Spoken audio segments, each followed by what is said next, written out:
Welcome, and thank you for joining me today. I'm so grateful to have you here, sharing in this space of growth, healing, and transformation. If you've already subscribed to Loving Everything, thank you for being a part of this beautiful community. Your support means so much, and together, we're creating a space where love in all its forms can be explored and embraced. As you listen to this episode, if it resonates with you, I invite you to like the video and share it with anyone who might benefit from the insights we're diving into today. These conversations are all about expanding our capacity to love ourselves, each other, and the world around us. And if you enjoy what you hear, don't forget to explore my other episodes where we journey into love's deepest, most unconditional forms. Each one is an invitation to reconnect with the parts of yourself that are waiting to be seen, healed, and loved. So thank you for being here. Let's begin. And we'll get started. All right. Hi, Trevor. Hey, how are you? I'm great. Thank you so much for showing up today. Absolutely. I'm really excited to be here today. So thank you. Good. Well, I'm really excited to have you if I don't get too excited and knock over my own light. So let's get started with what first drew you to skateboarding in Utah, and how did it help you find connection growing up in a predominantly Caucasian environment? Wow. We're starting hard. We're starting out fast. So, yeah, I guess just to tell you a little bit about my story. So, like you mentioned, Utah, in my neighborhood especially, was predominantly white.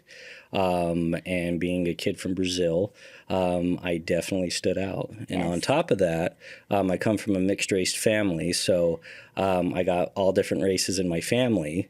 And so, yeah, we were kind of a different family there. And so growing up for me, I guess my earliest skate memory, if you will, started with actually the Teenage Mutant Ninja Turtles.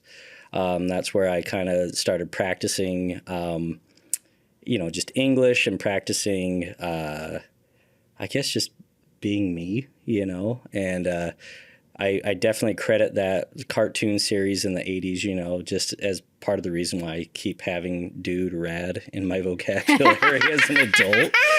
So I have it for Southern Californian reasons. Yeah. So, yeah, I mean, watching that 1990s Teenage Mutant Ninja Turtle movie over and over and over again, I just love skateboarding. I remember my first skateboard was this like little tiny plastic, like Huffy skateboard from the 70s. And really I would just kind of zip around on that thing because it was just a blast. And then I ended up getting a Walmart board, and that was just, again, really fun. I think it was called like a Tomcat or something like that. And anyways, just progressing from there. And so to kind of answer your second part of how did this bring me connection? Yeah. Well, I think I would honestly say, like, because I felt a bit of an outsider, I've always been kind of eccentric. I always describe myself as a self-aware eccentric. Some people think I'm funny, but it's really like I don't know what's funny about what I'm saying. You're super funny. So, yeah, I just remember skating was something that I could relate to, but it was also something that other people around me could relate to too. And so many of my friends, we were like into BMXing, we were into motocross, we were into all that type of stuff. But skating just was that one thing that to me just stood out, and I was never good at it. I tried, but I was never good at it. But it never stopped me from just loving that sport. And so as I look at like how I've found connections throughout the years with skateboarding, I actually went back and looked at this, and I thought it was so just so crazy, right? Like, I met my best friend, and what was he doing? He was skating outside of his like little.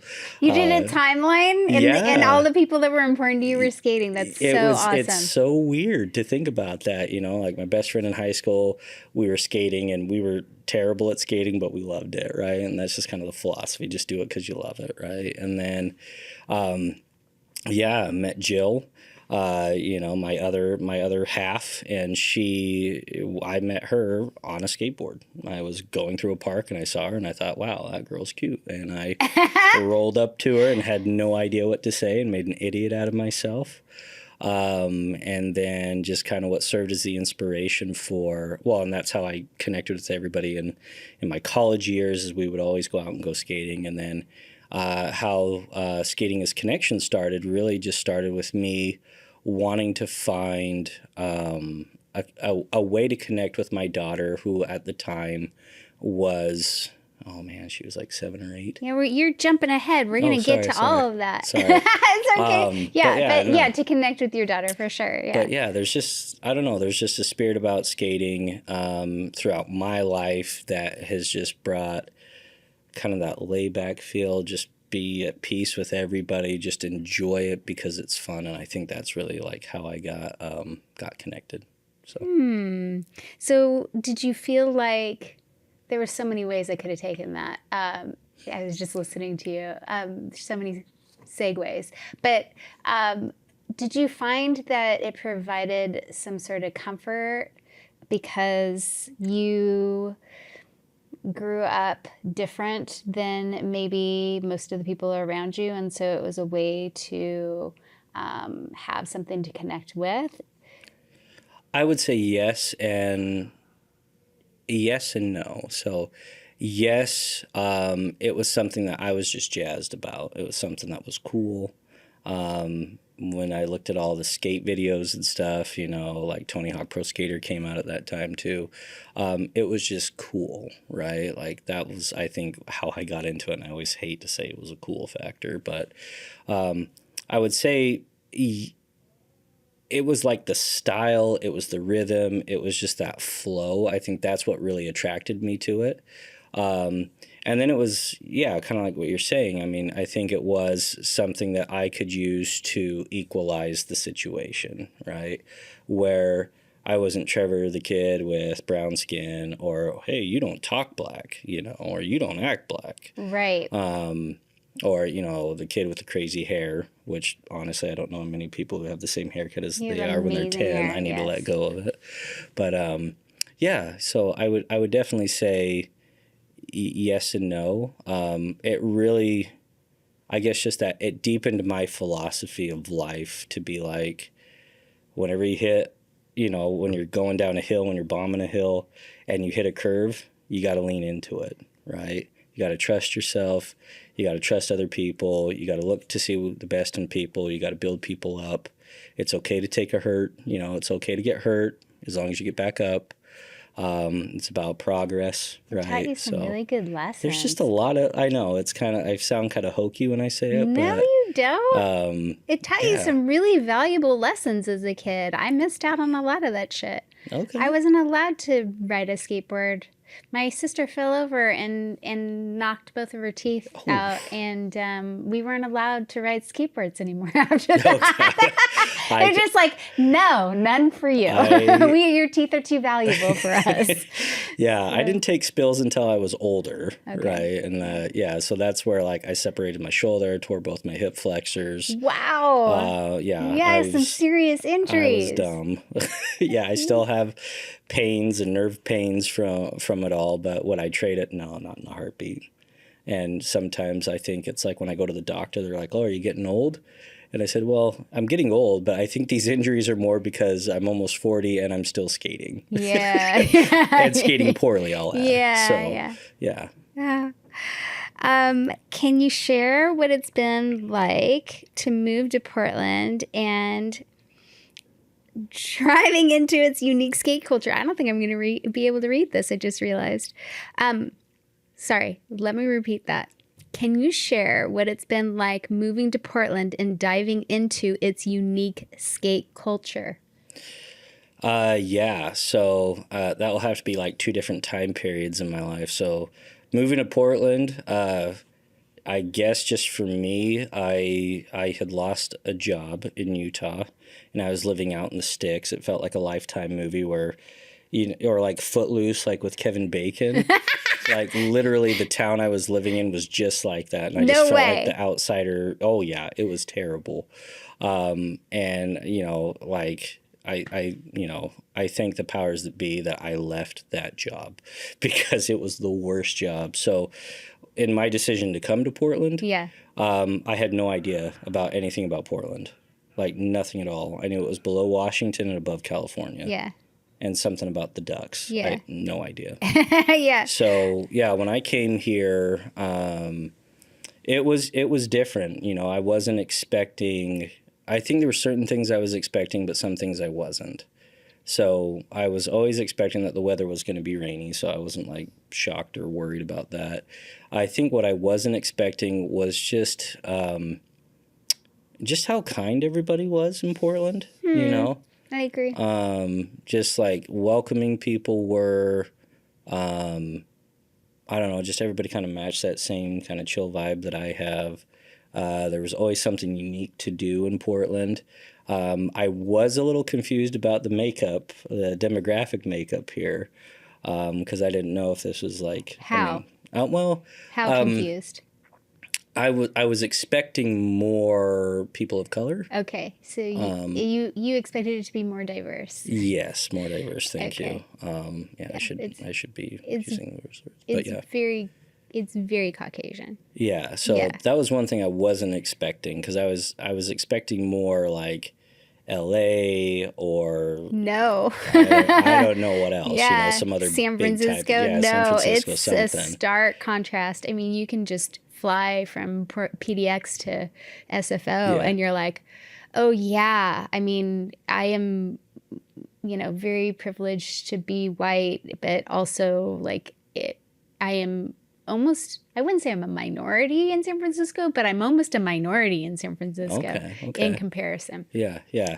So yeah, I mean I think that was the thing that I found and fell in love with about Portland was just that unique variety, and I loved it. And I loved the fact that like for me Variety growing up, just of things to do. Got like it. Going to a rock show, going to an art show, heading out seeing the Blazers play. Going to an arm wrestling match for no reason at a bar, like just having a blast doing stuff like that. Yeah. And then I guess just kind of like fast forward to your second half, like the skate scene. The skate scene here is just similar to the skate scene everywhere, The people are cool, it's chill. I definitely would say that the skate scene here has its own unique vibe. Skaters have definitely the I'm trying to even think how I can say this. I don't want to get in trouble or anything. Oh my gosh, I forgot to turn that off. You guys can say hi to my mom if you want. No, so again, so for me growing up, Utah skate scene was, I wouldn't say fledgling, but it wasn't like a premier sport because we had the mountains, so we went up snowboarding. That was like the big thing, or wakeboarding. And so skating was just something you did when you couldn't do those two things. And here, I just love the emphasis on like skate culture, skate life, and it's very like true to the Pacific Northwest vibe. And I really enjoyed that. And, no offense, but it didn't have the California vibe, right? Like the, hey, bro, what's up? And I love the California vibe, don't get me wrong, because that's what attracted me to skating in the first place. It's a whole thing. Yeah. It's like surfers, too. Yeah, I just kind of adopted that, like, no, this is Oregon. Like, I want to do this for Oregon. Yeah, like California's got all its skate shops, so I want to do this for Oregon. So, yeah, I mean, I think that's kind of, for me and just everybody out there, like everybody who I've met in Oregon, just the philosophy, the kindness, that generosity that they share, the wisdom that they share in the skate world is just amazing. So I have just been super impressed with, at least with the people that I've met so far in the skate world, just love it, love the vibe, and I love that, the Portland skate scene, it's iconic. So I just love being kind of part of that history, when I'm not even part of the history, but just saying, like, I like to feel like I'm contributing a little bit to that. So yeah. Okay, so you are, what I know of you, you have traveled a lot of places in the world. Did you skate when you were traveling overseas at any point? No. Okay. No, I did not. Because I know how much you love it, so I was just curious if you brought that with you. I didn't know. No. Like you lived in Portugal at a certain point and you weren't skating there. No, Portugal was just a whole new adventure. And I was very service oriented when I was there. And so Portugal taught me so many things about life in general. What did it teach you? Tell us. Oh, man. Just to appreciate a sunset, to fall in love with the culture, to get in touch with your ancestors, to really appreciate the history of a people who very few people know, right? I mean, everybody talks about Portugal now, but that was not the way it was 10 years ago. There, yeah. And most people are like, oh, Brazil. Right? Like, oh. Is that in South America? My favorite. Where is that? My favorite is when I told people I was going to Portugal, they were like, well, I hate South America. I'm like, well, it's in Europe. Good. Like, I don't know why you hate South America, but also. Well, that's awful. But I think that was the thing that I learned. I learned how to fall in love with service out there. I learned to love the people, the food, the culture. It really, for lack of a better word, it really just brought out that Portuguese side of me. I am biracial, as you can tell. But yeah, I think that's where I really solidified my identity as a Portuguese and Afro-Portuguese man. And I loved it. So I really feel like my love for skating has driven a lot in my life, but Portugal really set the foundation for me to be a better person, to strive through adversity, to understand that, sometimes you don't have to live in the country to be part of the culture. And I loved that, because I was born in Brazil. I find that a lot about Europe. Yeah. Yeah. Mm-hmm. And just They're being very adopted welcoming. by it. They're very welcoming, so, even though they don't particularly love our politics, generally speaking. And I'm always kind of like, I'm American, yes. Yeah. They'll love you or hate you if you're American. Yeah. So. Okay, you also have a very interesting past. Tell us more about your love of dancing. Yes. So I started dancing, I think it was like 9 or 10.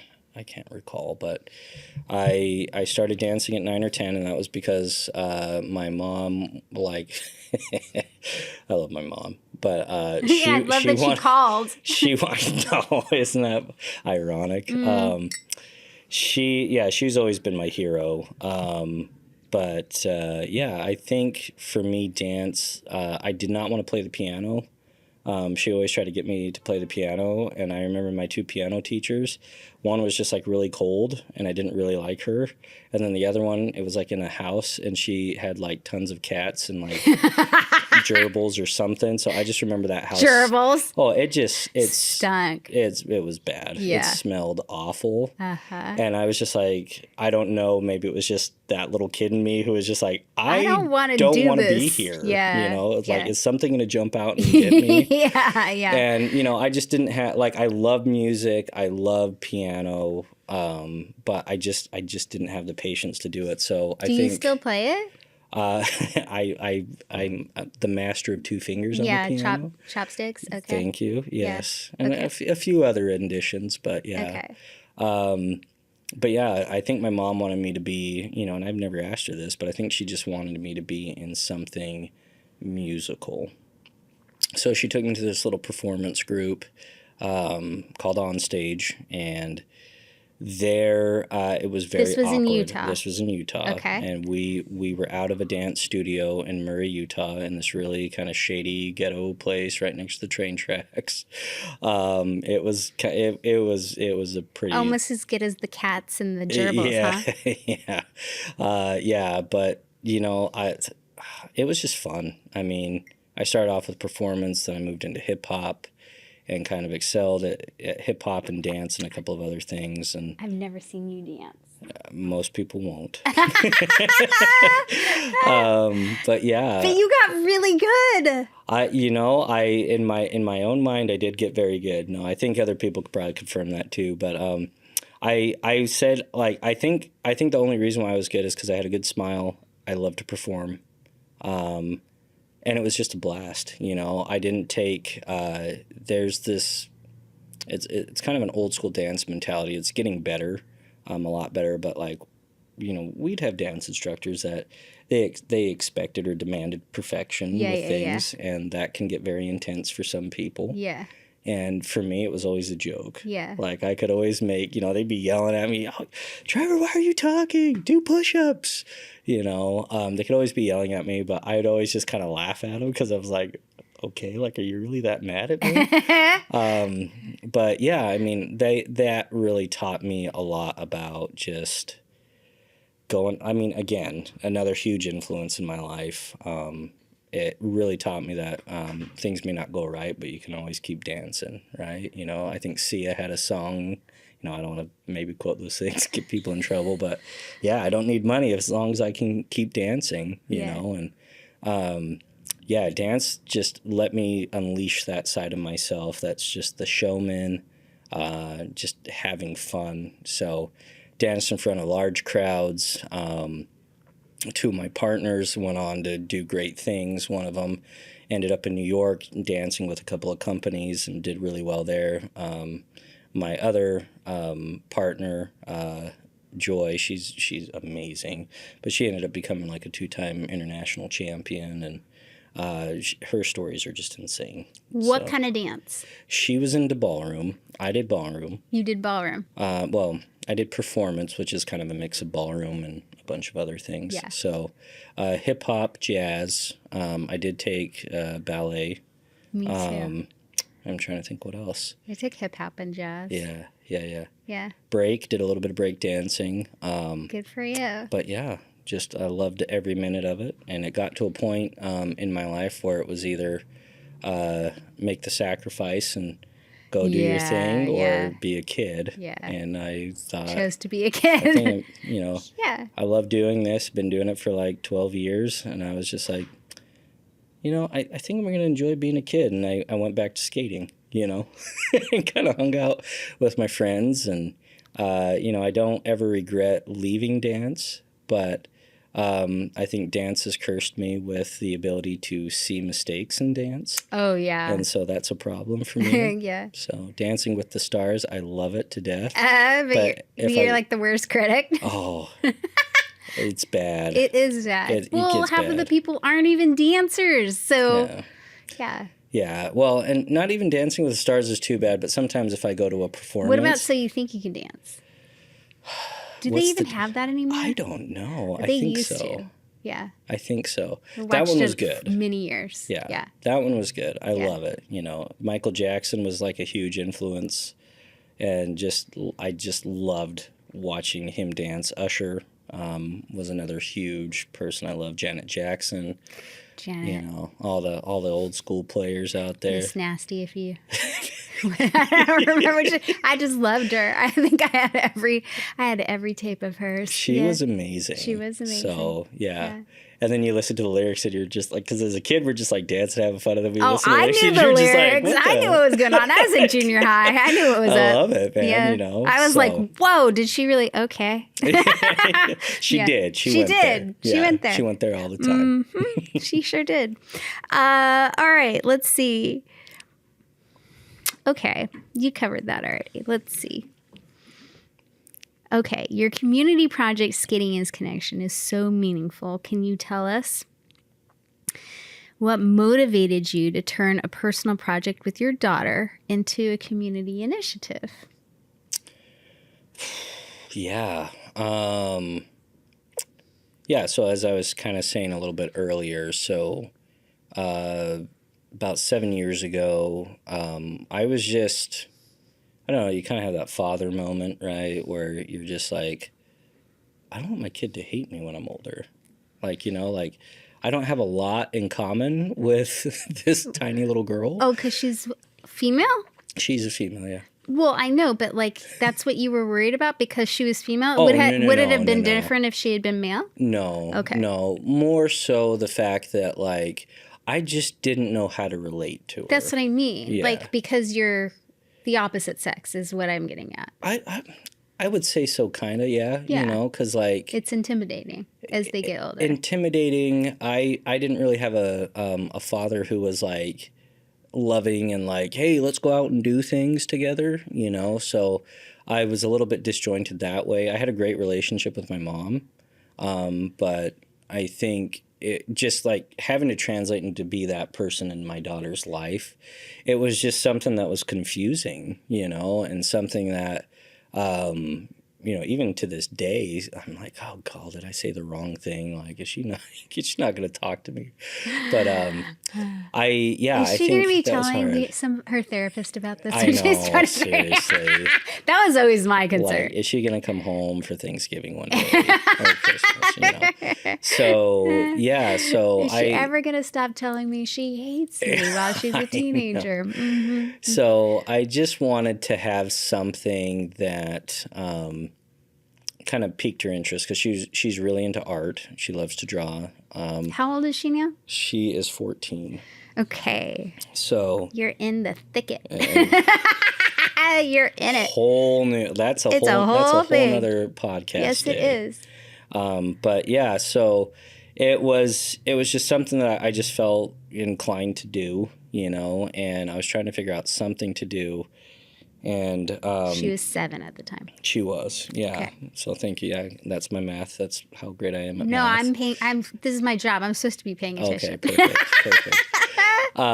So yeah, I was at a Goodwill, just kind of like dinking around, just not really thinking. I just kind of go shopping sometimes when I'm not shopping. I'm just like thinking. Yeah. It's just giving me something to do. Yeah.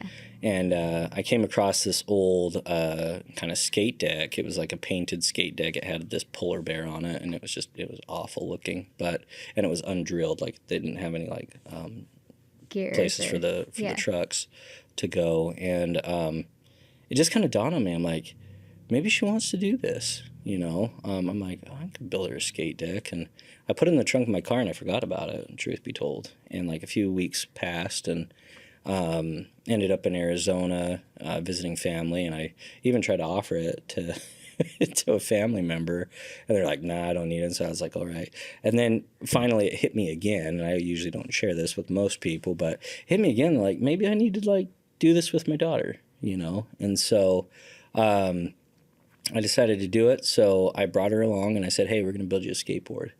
And she was like, skateboard? Like, why is this important? And just from that moment, for those next 2 weeks, I got to kind of share my love of skateboarding. We took several trips down to the skate shop and like, picking out the wheels and we got teal trucks and we got white wheels. And I got to show her how to put it together, and then I let her kind of design it. And that's why our symbol's an owl for skating is connection, and it's just based off of her design. Is just this little tiny owl. And she did that because she was going to an elementary school that she loved, and that was their mascot. And so when we finished up, it was just amazing. It was just like she had a blast with it. She wanted to go out, and we call it butt boarding, where you just sit down on the board and go down, right?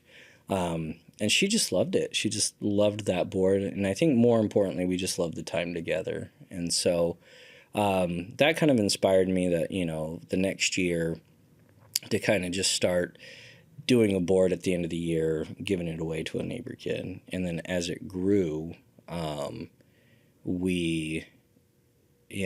just as it grew, we started pulling in people from, around the neighborhood. And then there was like a local church that wanted to get involved.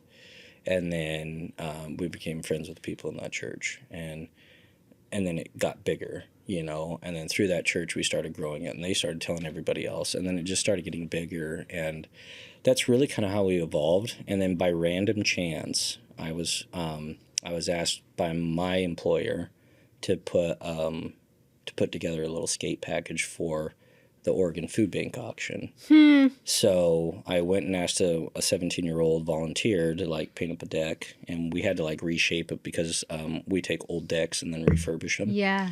So we got that deck, and I went down to a skate shop in Oregon City while I was just like at work, and I ran into another skate shop owner who was ironically there visiting his friend who was the owner of that skate shop, and he thought the deck was cool, and he was like, man, he's like, what do you do? And I gave him the worst like explanation of my life. It was just terrible. I just felt like really like insecure and dumb. I'm like, well, I just blew it. You know, he's like, well, yo, if you need any help, let me know. Thinking that, you know, I thought he was, I didn't know if he was serious or not. So I got his number, but I was just like, yeah, this isn't going to work out, you know? And so a few months went by, and it was coming up on my event when we started calling it Deck the Halls, just, you know, to go tie in with the end of the year theme and, you know, with the skate decks, right? And so I had initially gotten boards from some Facebook group of like mothers who just wanted to get rid of their kids' trash. So that's where I got a lot of those boards. And then I was running low on boards. I couldn't find any boards, so I said, well, I'll give this guy a call and see what happens. And I called him, and he goes, whoa. He's like, this is so crazy. And I go, what? He goes, I just got a whole bunch of decks back from painting, and the paint was ruined on them, and I didn't know what to do with them, and then you called. And he's like, come and get them, man. This is sweet. And so he offered to put on... How many? We had 28, which was like, that's huge. Yeah. I mean, when you know how much the price of decks are, yeah, like that's huge, yeah, you know? And so, and plus with the ones that we had already. So I think we did about 35 that year. And yeah, it was really cool. You know, just, he threw on an event for us, and we got to give boards out, and then we delivered some boards, you know, through December and everything, through the holidays. And it was cool, you know. And, you know, I just had a lot of opportunities to like learn things in that project. Like one thing, I guess I'll share two things briefly. One thing that I learned that was really cool was like I was sanding down a deck one time, and there was like a lot of scars on the deck, you know, and I was just like trying to work, you know, I'm working hard on this thing, and I'm just like, man, this thing, like these scars are just not coming out. And as I was working on it, it just hit me hard. Like, you know what? Each one of these scars represents like a fun time.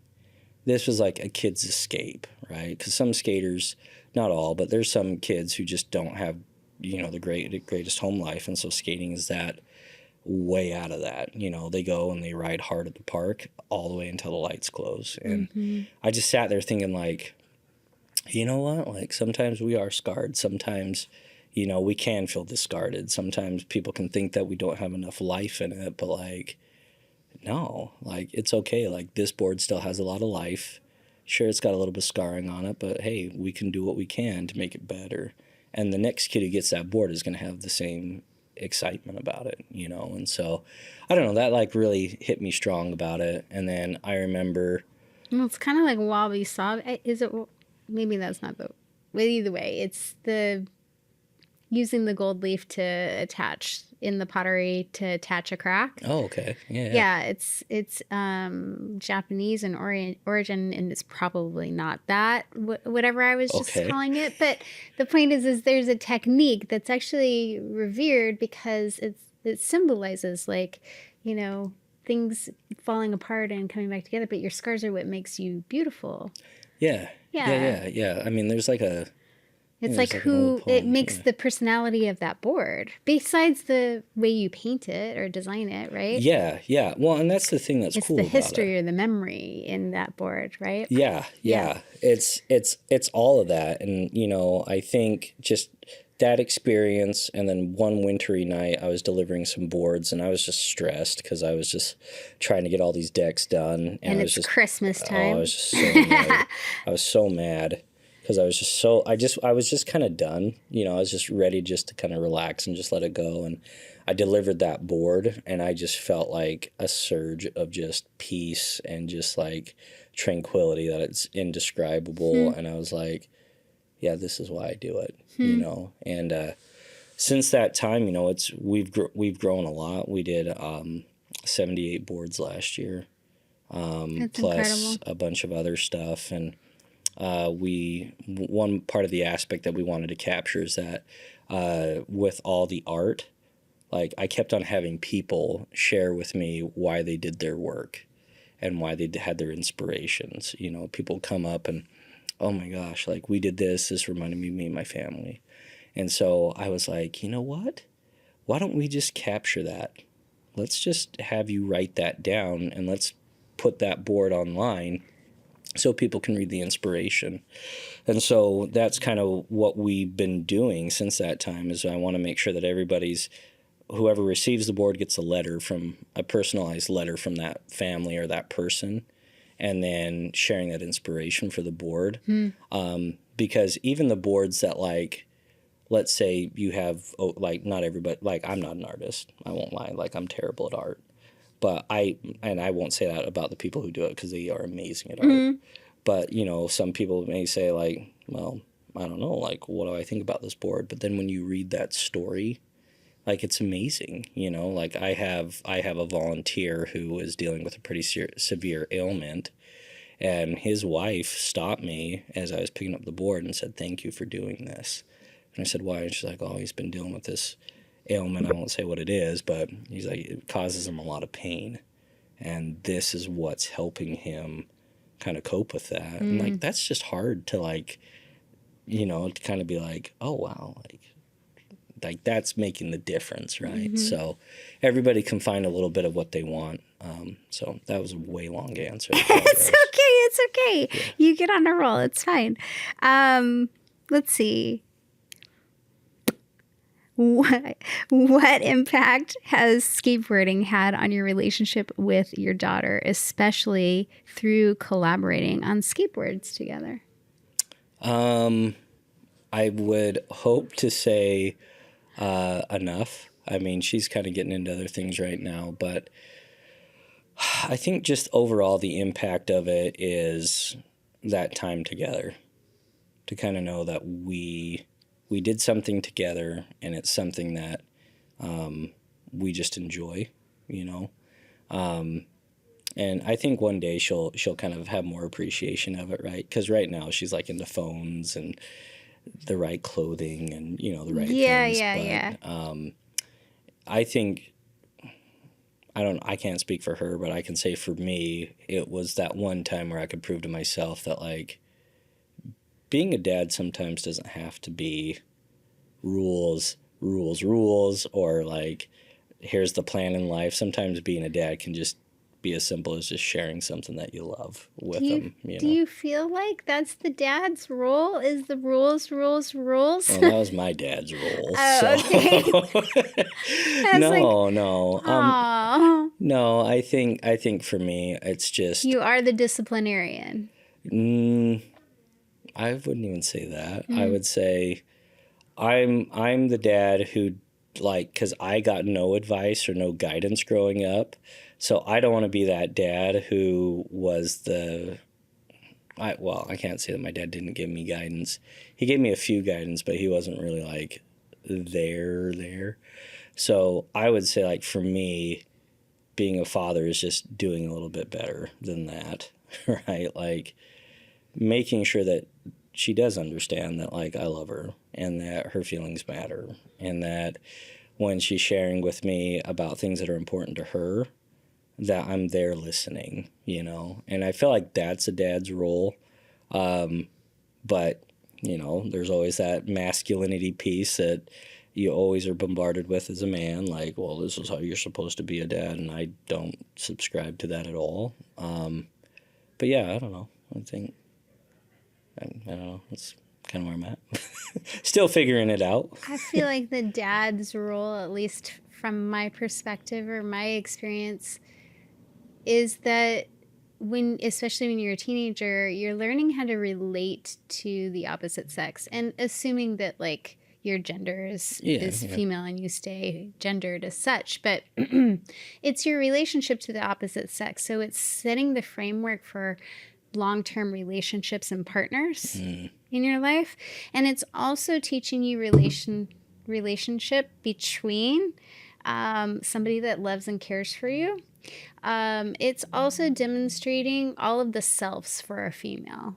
So self-love, self-respect, self-determination, all of those disciplinarian, if that's the word, technique, to how you're going to establish yourself as a female in this world and the boundaries and relationships to that, right? So that's where I really feel like a father's role really comes in for, I can only speak to my experience, right? For a woman is truly teaching me my relationship to how I love myself, how I care about myself, how I'm going to allow other people to care for me, because I see, a father as a protector or a man as a protector.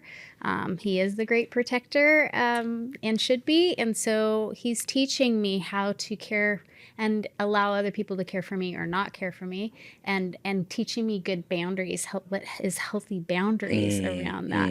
And so, hopefully you receive that. Some women do not, but, and then you spend, the rest of your life trying to figure that out on your own. But yeah, no, I appreciate that thought. And it kind of gave me pause to reflect, because I was sitting there thinking, I'm like, oh man, you got some work ahead of you. And her dad has kind of an immature clown shoe of a father. You're not immature. You're so much fun. Just sometimes, I get out there and she's like, Dad, why do you do that? And I go, honey, honestly, I've asked myself that since I was 5. I don't know. I go, I'm just eccentric. That's all it chalks up to be. Yeah, so it makes you. But no, I appreciate that. No, it's cool. Yeah. Okay, let's see. How did your first skateboarding date with your partner come about, and what did that experience mean for your relationship?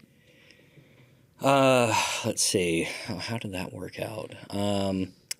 Well, I would definitely say that first date was, I would say it's hard-earned. Because when I first met her, she thought I don't know what she thought personally. You never asked? The way she treated me, she was just like, you're that dude who just wants food. Like, that was pretty much it. Like, what did she think that about you? Well, because I rolled up on her in a park while she was talking to her friend. so she thought you wanted food? Well, she was eating food at the time. Oh, and so okay. she was just kind of like, who is this guy? Got and so I made attempts, Did you ask her for food? No, okay. I just said, you don't want any good places to eat around here. Like, seriously. That's really what you said? That was my first line. That was your first line? Yeah.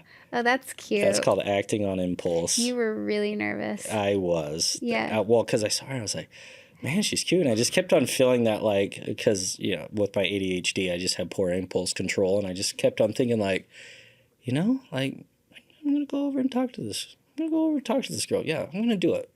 Yeah, I'm going to go. Yeah, I'm going to go. I'm going to go do it. And so I finally did. And then, how old are you? Oh, God, I think I was like 25. Okay. So it's weird. It's like I can talk to most people, but like to her, I just couldn't. And then the other problem was I couldn't make her laugh. And that killed me. And so that, how about now? Sometimes, but it's more inadvertently. Like I said, sometimes. She doesn't think you're funny? I don't know. She'll laugh intermittently at stuff, but I'm not quite sure. So she, yeah, I mean, it was kind of a hard-earned first date because, I later learned she was dating somebody, but she just... So she wasn't available? Very stoic. Well, and she's also a professional musician, so... What kind of music? Harp. Wow! Yeah, so, I almost bought a harp a couple years ago. Yeah. Oh, I would need to talk to her. So, world traveler, harpist. No way! Yeah. She's traveled? Yeah, she did the Pittsburgh Youth Symphony Orchestra. No, traveled. She did not! She was, she's been harping since I think she was like 4. So she's, really, really, really good at what she does. So we both kind of like have that in common of, both of us kind of excelled in like musically inclined stuff.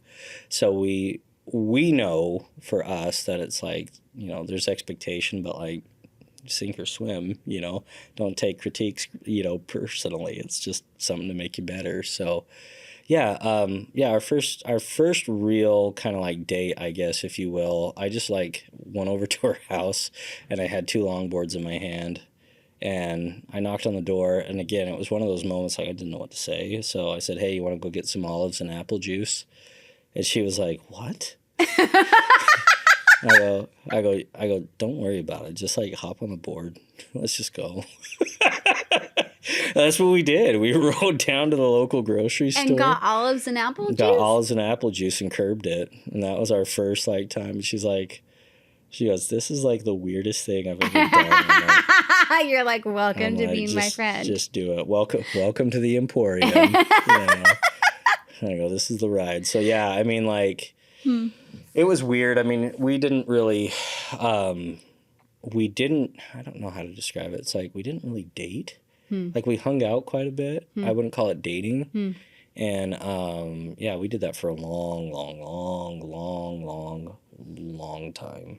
So, so I mean, that's the history of that. Okay. So. Let's see. You covered that. Okay, what changes have you seen in the kids or families you've supported through Skating is Connection? I've seen a change in how people perceive skateboarding. Most people kind of have that old school rebellion. I'm going to, I don't know, I'm going to break something, light something on fire. I don't know why people get people like that. But, I've seen a lot of people who were initially not into skating come into skating. And so that was really cool to see. It was really like, so I know one person, he's a great guy. Sometimes he can be a little cantankerous, but he, for about the first 3 or 4 years he was doing the project, he'd always show up and, "Oh, I hate skateboarding." I'm like, "Why are you here?" Like, "Oh, I like to do this for the kids." And every year it was the same phrase. He'd come in, he'd just get annoyed. I don't know if I want to do this. And I'd be like, "Come on, man. Like, you serious?" And so eventually, though, he just started getting excited every year, when it would show up. And talking to him now, you would not believe that this guy, because the first conversation I had with him, he's like, "Oh, skateboarders are terrible. They're just rotten. They're blah, blah, blah." And I'm like, "Great, dude. So thank you so much for joining." But yeah, I've seen people change in that way. I do work with some youth. I was actually on a phone call earlier this afternoon where I was reminded that I do have some youth that are, with temporary housing, so they were unhoused They're at risk when I first met them. But yeah, just seeing them feel a connection to the project and feel that connection to service. So they come out with me. They'll be at my event tomorrow. Good. But yeah, just seeing that light kind of in their eyes, like spark up. Something exciting. Seeing our families every year that come back, our regulars that come back every year and do a board, seeing how they're just more excited about being part of something, seeing something grow. Yes. And the fact that the boards get out to, youth around Portland. And I just got to give a shout out to like my collaborators out there. So Dream Big Cities, Skateboarding Saves, Rebel Skates, Tactics Skate Shop. Like, those guys are just awesome.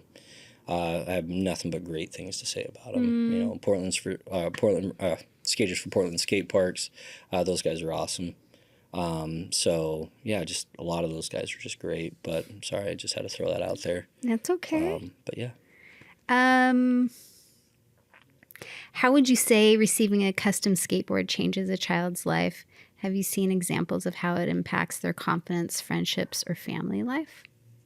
Yeah. There's one kid in particular that I know, definitely, I'm trying to think how I can diplomatically put it. I would say a kid who is looking for connection. I'll put it that way, right? We gave him a board, I think it was 2 years ago. And it was just amazing to see just people light up. I think he saw this as a bridge to, again, being cool, right? And finding that connection. So I saw that kind of impact his life, his family. His family was very much like, wow, this is amazing that they're willing to do that. And so that was really cool to see that kid change. Most kids who get a board just light up because boards can cost anywhere from like $60 for a deck to like $300 for a completed board. And so when a family gets that, that's just a gift. You know, they just love the fact that like, oh wow, I got something for my kid. I guess my last quick story, a good personal friend of mine, he was at the time going through a divorce, and I offered him a board, you know, a completed deck. And he's just like, my son's not going to be into this. My son doesn't like any of this stuff. And I'm like, just try it out, man. You know, just try it out. And so, long story short, he came, like I saw him a couple of weeks later, and he just came up to me, and he was very quiet, private about it, and pulled out his phone, and he showed me a picture, and I was like, what is this? And it was just his son sitting in front of the TV with his feet up on the board. And he goes, my son is somebody who just hates wheels. He just like doesn't like anything. And I gave him this board, and his eyes just lit up. He goes, he eats breakfast on it. He rolls around on it. He does his homework on it. He does all these things, you know. And he goes, but I've just seen him light up. And he goes, and I never thought that would happen. And I thought it was like, yeah, you know. But yeah, I got loads of stories like that of just, that's so cool. You know, a dad. I said that was my last one. This is my last one. So many stories. I had a dad who, you know, he works pretty heavily at Amazon, and he came to like sand down the boards, but he didn't want to take one home. Mm-hmm. And at the end of the sanding, I could tell he was like into it. And he said, yeah, can I take 2 of them home? I said, yeah, man, absolutely. And this was like the first year I was kind of doing it with other people. And he came back, and, you know, he shared a personal experience where he showed me all of his pictures from like the beginning to the end. And he just looked at me and he goes, you know, I'm extremely busy with work. And he goes, I generally sometimes prioritize work too much. And he goes, but this forced me to be with my kid. And he goes, and that was amazing. And he goes, and it was just fun to see that happen. He said, anytime you do this again, I'm there. And it's just been cool, you know.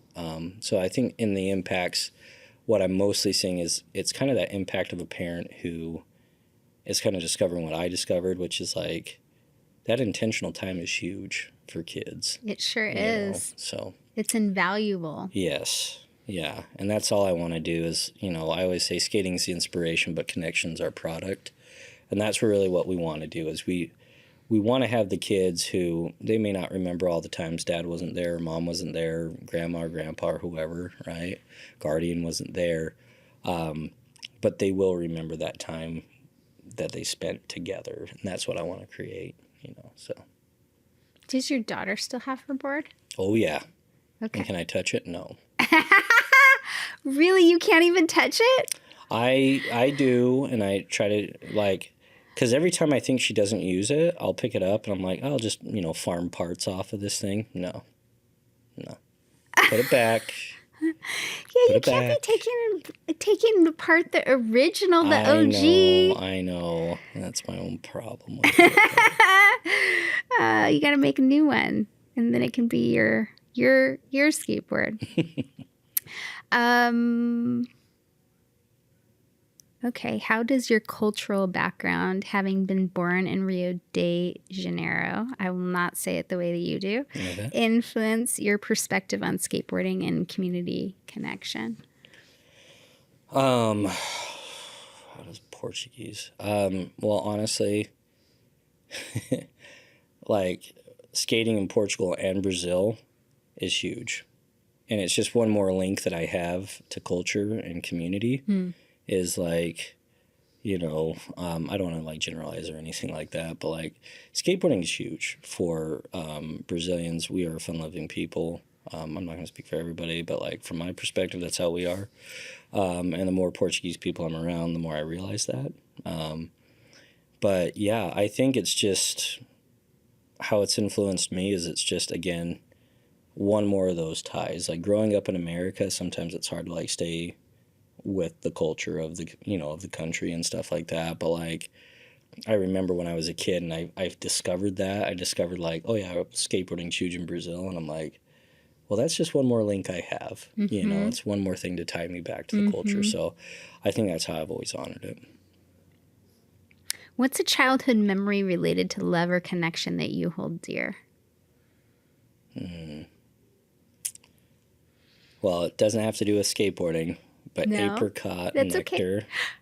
I love apricot nectar too. So, oh my God, we were obsessed with it when we just yeah. me and my best friend. Yeah. Oh my God, she was like ordering it off of Amazon and then being like, this is not what we had. Then I tried to make it this summer. Yeah. Okay, apricot nectar. Yes. And peach nectar. Yeah. I haven't tried peach. Strawberry juice is good. Peach nectar in France is pretty good. Now I'm going to have to try it. Yeah. Straight up. Yeah, that's what they're all after. Yeah. I love it. And Italy because of the Bellini. Oh, yeah. That makes sense. Yeah, apricot nectar. That was just my mom. We had an apricot tree. We did too. We had to pick it, and I hated the earwigs. That was like the only thing I hated. I was just like, she's like, you want to go out and pick it? And I'm just like, oh. And she'd be like, do you like apricot nectar? I'm like, oh. It's like I hate the squishiness on the ground, and I hate the earwigs. Yeah. Like, you get rid of those two things, I'll be out there all day. But yeah, every summer if I can, and I make it down to Utah, I'm like, yeah, I'll go pick the apricot tree. And so that ties to it. But if I had a warm memory of skating as a kid, I think my biggest, warmest memory was doing a paper route. I did a paper route too. My brother. I guess took it over from my sister. But yeah, keep going. Yeah, exactly. My brother, he was doing it. That's how you made money as a kid. It was either there like mowing lawns. There weren't that many things you could do. I don't know. Maybe wash someone's car. I have no idea. But yeah. I'd sketch a ride on the back of the car. It was like the only time like my parents would let me like ride on the back of a car, like behind it, like Back to the Future style. You would hold the back of a car? Oh yeah, sketching a ride. It was a blast. And on your skateboard? On my skateboard. So I remember one time I fell. Shit that we used to do back then. I fell one time and I thought my foot was going to get run over by the car, but it didn't, and it ran over my board, and I was like, no! And my board didn't crack. And I was like, oh, this is amazing. This had to have been your mom. Your mom was driving the car. I can't remember who was driving the car. Did your dad really drive the car? No. I can't remember who did. Because I have sisters. Okay. Someone was driving the car. Someone was driving the car. Okay. I can't remember who. Okay, maybe one of your sisters. I don't know. Oh, no, I had to ride my bike.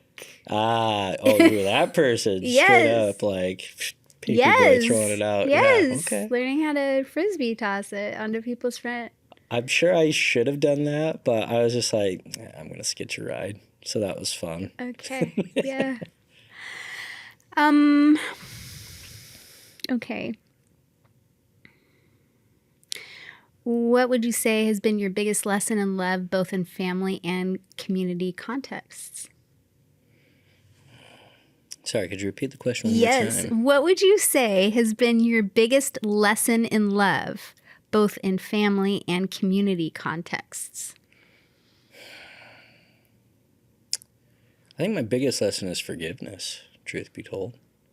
I know that sounds kind of weird. Does it help you love more? It does, actually. It makes more room for love? It does. I think what it does for me is it allows me to forgive myself and know that I'm not perfect. It does help me to remember that we're all on a journey. And I always find that, like, if I let things go, I get more in return, right? Like, I don't know how to describe it. It's kind of like, waters that have passed don't move the windmill. Águas passadas não movem moinhos, which is like a Portuguese phrase. But it means like the waters that have passed under it. So the waters that have already gone past the windmill. It's like water won't under move the it, bridge. right? Yeah.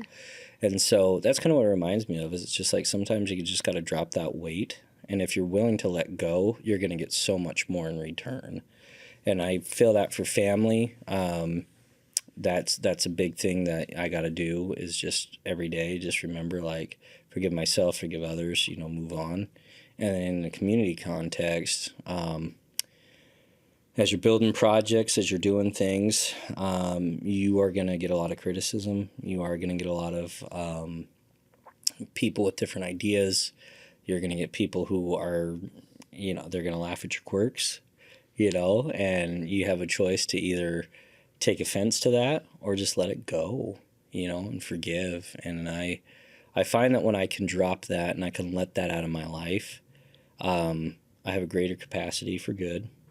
I have a greater sense, I guess, if you will, like a greater vision, if you will, where I guess the only way I can describe it is every time I got frustrated in Utah, I would drive up to the mountains, and I had this spot where I could see over the valley. So like Salt Lake's just a gigantic valley. Yes, and that views. Yeah. I could just sit and look over the valley and just let it go. And it just, my mindset has always been that way, that when I forgive, it just elevates that view. And I find that I'm just a lot better, So I think that's my greatest lesson. What's something unique about you that only those close to you know? Oh, God. Let's see. Something unique. I mean, God, I think I've spilt the tea on myself too much today. If you feel like you already shared it with your ballroom dancing, then I think the thing this came from Two Truths and a Lie. So we were in a coalition together, Yes. and you had to do Two Truths and a Lie. Yes. Your lie was lighting your friends on fire, I think it was. No, that's actually the truth. That was the truth? Yes, that was the truth. Truth? That was the truth. Well, I can't say I lit the match. My friend lit the match. Did you lead us astray by saying you were a ballet dancer? Was that it? I can't remember. I feel like that's what it was. And I was like, I didn't think he was ballet. I mean, I think he did ballet, but I don't think that's we were all having a conversation about it. It may have been, maybe it was that, but yeah, no, the lighting like, my he friend told me on he had a fire, no, dance that really happened. Why? Because he was going to light himself on fire. And so you decided to do it for him? Well, no. So okay, for context, back up. Yeah. On a strange afternoon, Yes. I got a random call. Uh-huh. And it's like, dude, get over here. Mind you, we're like 17, 18. Okay. And we're like, who was that? It was like, it's Jim. And we're like, oh, man, this is not good. So we go over to the house.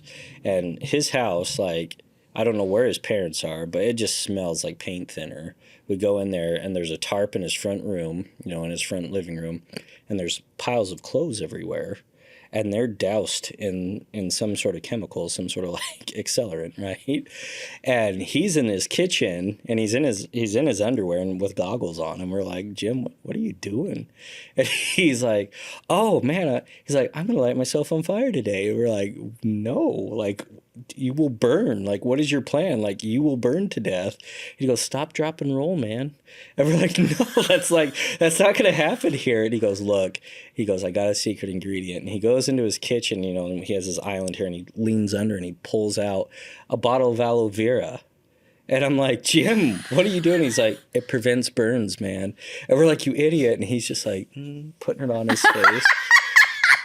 And so... Sorry, this is not funny. For we thought it was hilarious. I'm sure you did. He's just like, when I say I'm eccentric, like I had friends who were just super eccentric and immature, but we, I think we took like 20 minutes or something to try to talk him out of it. And finally we're like, he's going to do it. Like, he's either going to do it here in front of a camera or like with us either here helping and supporting, or he's going to do it on his own.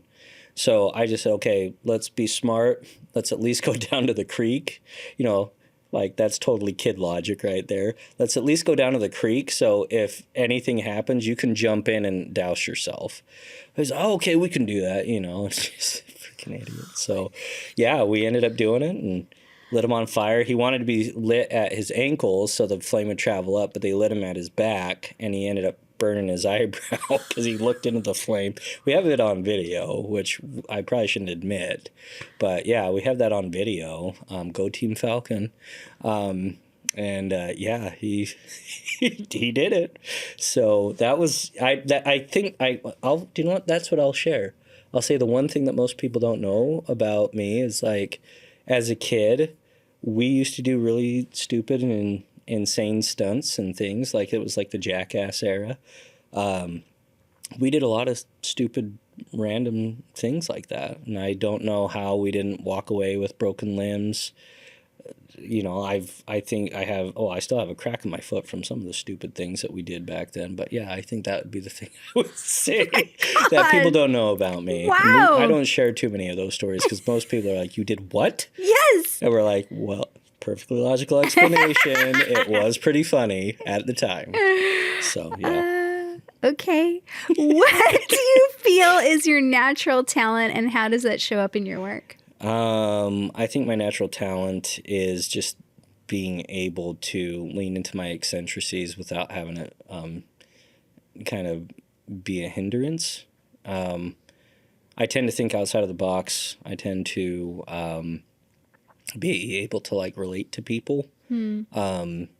Like, genuinely relate to people, not just like, oh, hey, you're cool, you know, and like, talk about them. But I think that's probably a strength that I've seen that I have, is just being able to relate to people and think outside of the box. And I have a passion.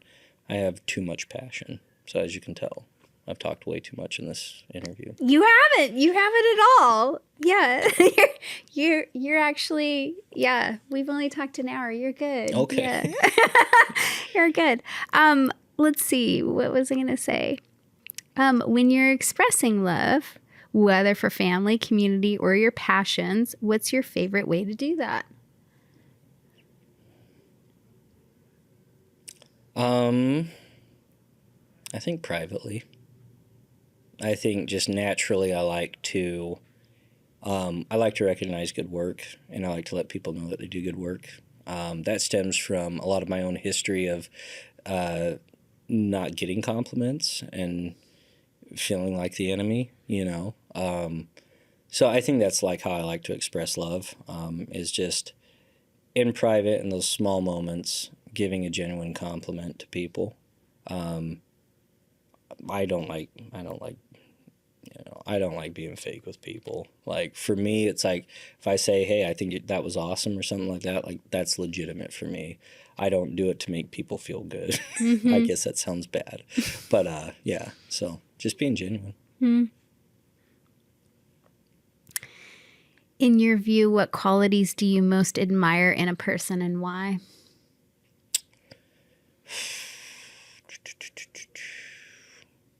I think, honestly, for me, what I admired most about people is they had an innate ability to overcome challenges. Me too. I think that's a big thing for me. I'm definitely a person who just has this really huge delusional confidence in himself that, like, I could be hanging off a cliff and a tornado would be coming and there would be a fire below me, and I would be like, awesome, let's get this done. Wow. And so when I can meet people who are the same way, like, I just love it. But yeah, I would say that capacity to overcome challenges is a big thing for me. And then just being genuine. Like, if you're a genuine idiot, be a genuine idiot. If you're a genuine jerk, be a genuine jerk, you know. I really admire people who are willing to be their authentic self. So that's, yeah, I think that's where I'm at. What has been your greatest challenge to overcome in your life? I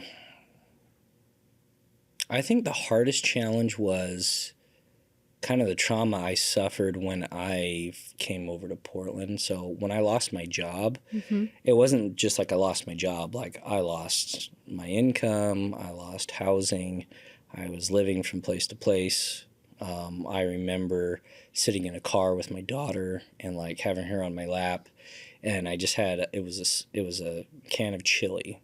I can even see the label. It was a can of chili, and I still have the spoon that I had, and I was just like I'm never gonna get out of this car. Like, life is terrible. I can't feed my kid. I can't do anything, you know? And so I think that was hard because I didn't realize how traumatizing it actually was at the time. But I think that was probably the hardest thing, was just kind of realizing one day that, like, I got out of that car, you know, sitting on the side of the road, a quarter of a tank of gas with no destination. Like, yeah, I think that was like the moment when I was like, okay. And like a few months after that harsh experience, I ended up here in Portland, and that like, and then it was just kind of like a little bit worried about it, and then wisdom from my mom, like, what do you want to do? You like, go big or go home, Trevor. Like, you got to go hard. And so I was just like, done, and I just started laughing again. And I never stopped, you know. And yeah, I think that was probably my hardest thing. So How old was your daughter? she was 3 at the time. Okay. So it was hard because she was hungry, Yes. you know, and yeah, I still just remember her. She wasn't crying. She was just she was a little bit fussy, but she was just playing on the seat. And I just remember that's when I kind of broke down, you know, because like my sister, we were in my sister's basement, and then she basically was like the start of the end for them. But, you know, there was just a hard time there. But yeah, just fortunately, I had other people in the area that let us stay with them, you know, my mom. So that was cool. Like, she actually had space, which is amazing. But yeah, I just remembered sitting in that car and just being like, I am the ultimate failure. But I never forgot that moment. I never forgot those moments of instability. You know, I never forgot the time where I'm earning $11 an hour working at Real Salt Lake Stadium, right? Doing security for the things and riding, 5 miles in the winter time on my on my vintage 10 speed. But I love every minute of that thing when I look back on it, truth be told, because it taught me. Well, I now have a lot more empathy, a deeper empathy for people in those situations. Mm-hmm. But I think most importantly, it taught me that, like, when the chips are down, like, I won't break, like, nothing has been as hard as that. And honestly, it's good, there was just so many different things along the way that just, small miracles here. I mean, that's the only way I can say it. It was just small miracles there that were helping me along the way. And I'm so grateful for that. And that's where that genuineness comes from. Mm-hmm. Is like, anyone who's genuine, like, be grateful, man. Just be grateful for what you got. And I think that's why I'm so excited about it. So, yeah.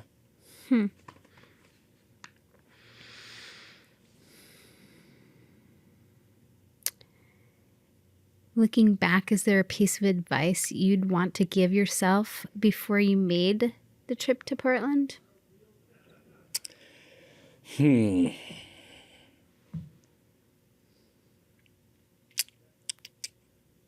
I think the biggest piece of advice I would have is, like, it's going to get better. The sun will rise, the rains will stop, right? Isn't it interesting how long it takes us to figure that out? Yeah. Yeah, I think it took me about 3 years, if I were to put a number on it.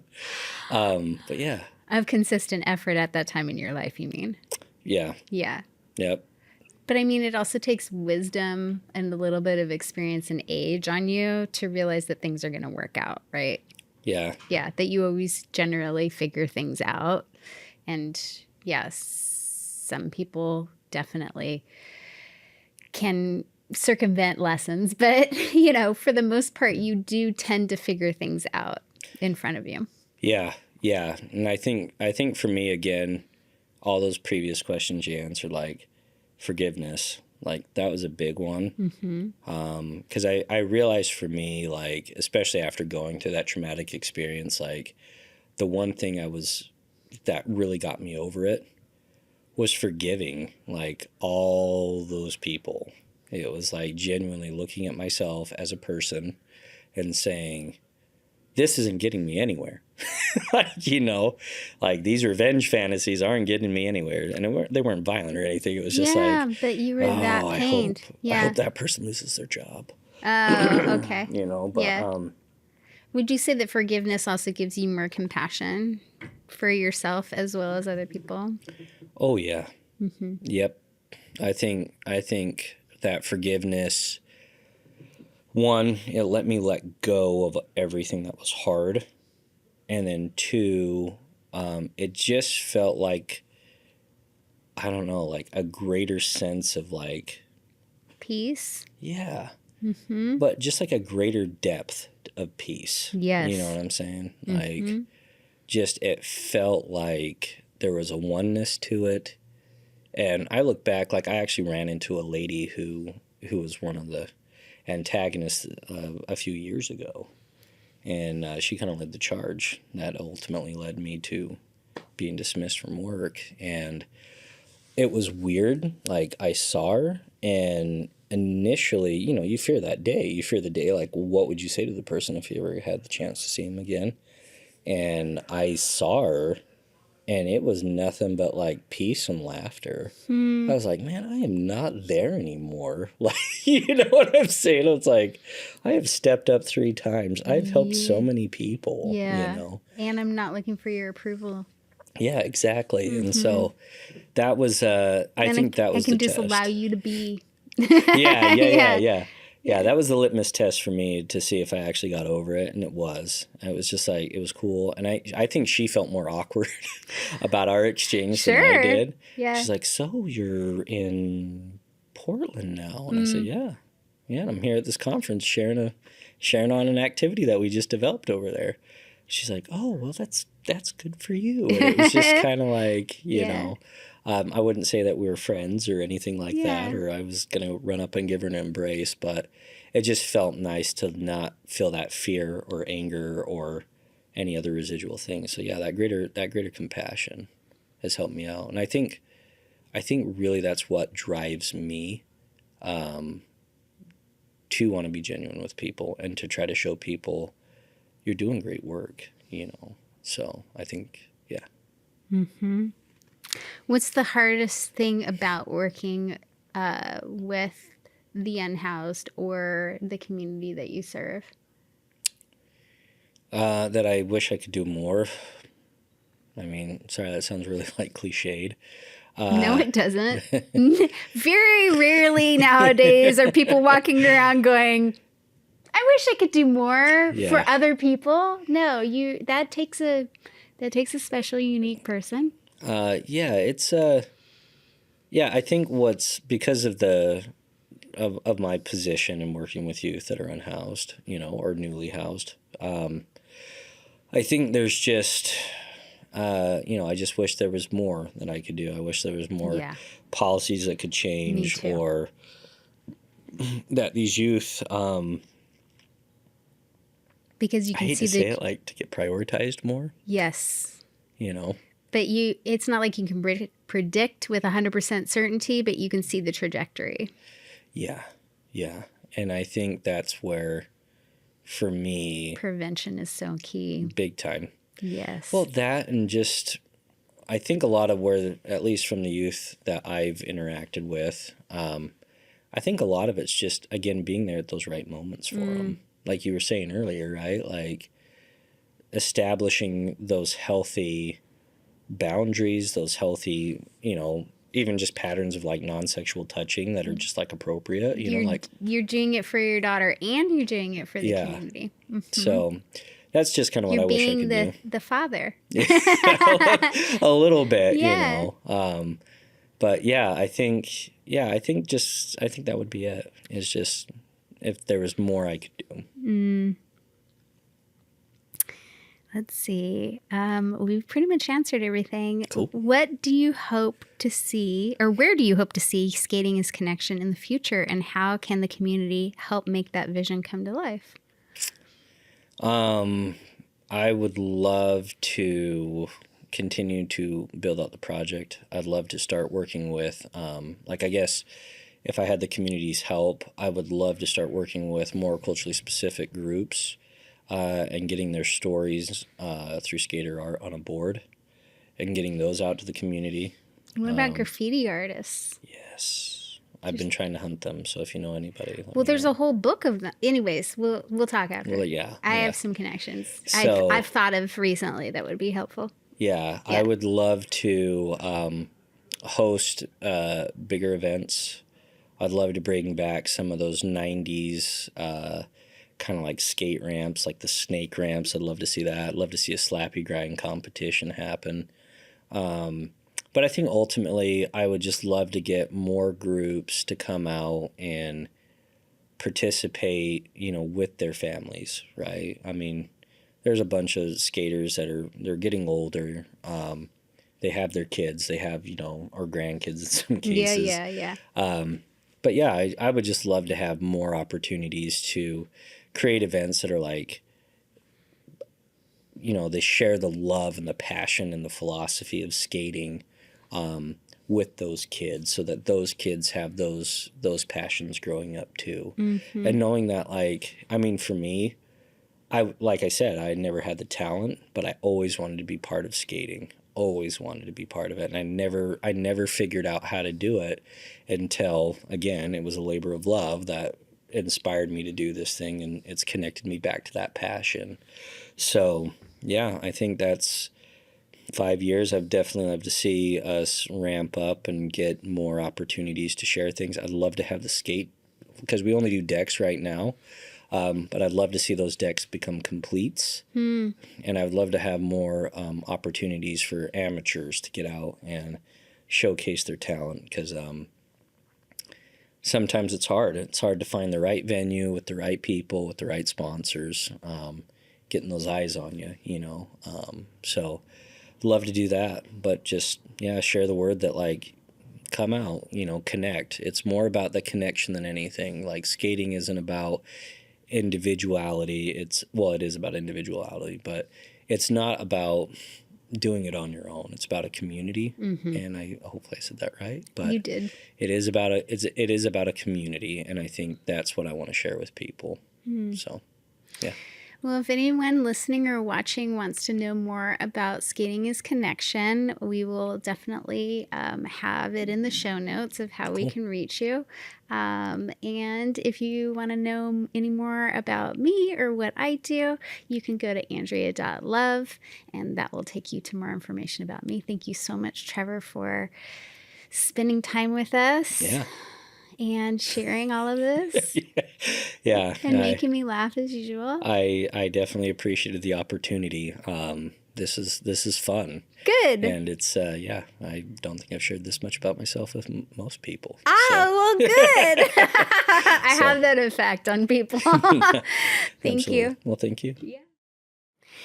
Thank you so much for tuning in and supporting this podcast. Your presence here means the world to me, and I'm truly grateful for your time and energy. If this conversation resonated with you or sparked any questions, feel free to share your thoughts in the comments. I love hearing from each of you. Your insights, experiences, and curiosities always enrich this space. It's important to remember that trauma, often unseen and unacknowledged, can keep us from living fully in our joy. Through my intuitive healing process, I help release the weight of generational trauma, empowering you to reconnect with your true self and experience life in greater harmony. If you feel called to explore this deeper work, I invite you to book a one-on-one intuitive session, or even embark on a personalized journey with a Phoenix Immersion, a 2-day retreat designed to support profound transformation. You can find all the details below. For those who've liked, subscribed, or left comments already, thank you from the bottom of my heart. Your engagement means everything, and I'm deeply grateful for the connection we're building in this community.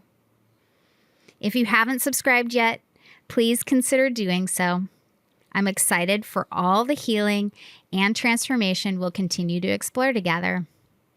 As always, I'm forever grateful for you, and I cannot wait to see what unfolds next. Take care, and until next time.